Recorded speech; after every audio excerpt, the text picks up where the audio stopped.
વડોદરામાં દારૂબંધીના ઉડ્યા ધજાગરા, દારૂડિયા રસ્તો માથે લીધો। 2 પેગ દારૂ ને પછી આખું ગામ મારું।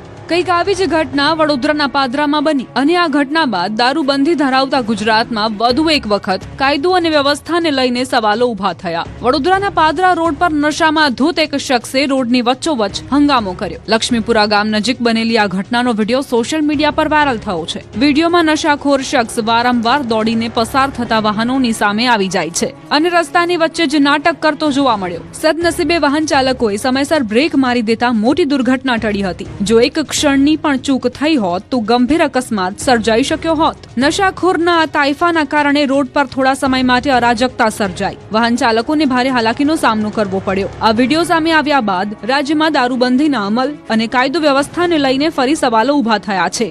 જાહેર રસ્તા પર ખુલ્લેઆમ નશાની હાલતમાં આ પ્રકારનું વર્તન પોલીસ માટે ખુલ્લો પડકાર છે। હવે પોલીસ આ મામલે શું કાર્યવાહી કરે છે તેના પર સૌની નજર છે। ભાવનગરના રંઘોડા ડેમે લોકોના ધબકારા વધારી દીધા। એક દરવાજો ઓટોમેટિક ખુલી ગયો। ભાવનગર જિલ્લાના રંઘોડા ડેમમાંથી અચાનક પાણીનો ધોધ શરૂ થતા તંત્ર દોડતું થયું। ડેમનો એક દરવાજો ઓટોમેટિક ખુલી જતા આ સ્થિતિ સર્જાયા હોવાનું સામે આવ્યું। માહિતી મુજબ રંઘોડા ડેમમાં કુલ 52 દરવાજા આવેલા છે, જેમાં 15 નંબરના દરવાજામાં ટેકનિકલ ક્ષતિ સર્જાતા તે અચાનક ખુલી ગયો, જેના કારણે ડેમમાંથી પાણીનો ધોધ શરૂ થયો।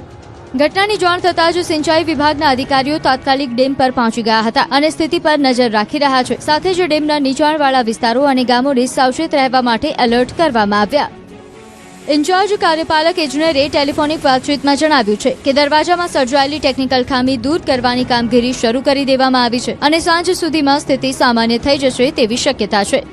ઉલ્લેખનીય છે કે ગત વર્ષે જ આશરે 1.5 કરોડ રૂપિયાના ખર્ચે ડેમના દરવાજાઓનું રિનોવેશન કરવામાં આવ્યું હતું। તેમ છતાં એક વર્ષમાં જ આવી ક્ષતિ સામે આવતા કામગીરીની ગુણવત્તા અંગે પણ સવાલો ઉભા થયા છે। હાલ તંત્ર સમગ્ર પરિસ્થિતિ પર સતત નજર રાખી રહ્યું છે, જોકે નીચાણવાળા વિસ્તારોમાં ભયનો માહોલ છે।